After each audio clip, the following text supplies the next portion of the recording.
মাননীয় স্পিকার, মাননীয় অর্থমন্ত্রী গত 11 জুন 2026 তার বাজেট বক্তৃতায় উল্লেখ করেছেন যে সরকার দ্বিতীয় যমুনা সেতু নির্মাণের পরিকল্পনা হাতে নিয়েছে। সেতুটি বগুড়া ও জামালপুর রুটে নির্মিত হলে এটি উত্তরবঙ্গের 16টি জেলার সাথে বৃহত্তর ময়মনসিংহ ও সিলেটের সরাসরি যোগাযোগ স্থাপন হবে। প্রস্তাবিত ধন্যবাদ মাননীয় সদস্য, আপনি বসেন, আপনার সময় শেষ।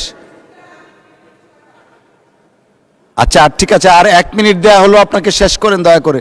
যাচ্ছি মাননীয় স্পিকার, শেষ করেন প্লিজ। জি। 16টি জেলার সাথে বৃহত্তর ময়মনসিংহ সিলেটের সরাসরি যোগাযোগ স্থাপন করবে। প্রস্তাবিত দ্বিতীয় যমুনা সেতুটি বগুড়া জামালপুর রুটে নির্মাণের জন্য মাননীয় প্রধানমন্ত্রীর কাছে জোর দাবি জানাচ্ছি। মাননীয় স্পিকার, সব মিলিয়ে এই বাজেটে শিক্ষা, স্বাস্থ্য, কৃষি, নারী উন্নয়ন এবং সামাজিক নিরাপত্তা খাতে যে গুরুত্ব দেওয়া হয়েছে তা সত্যিই প্রশংসার দাবিদার।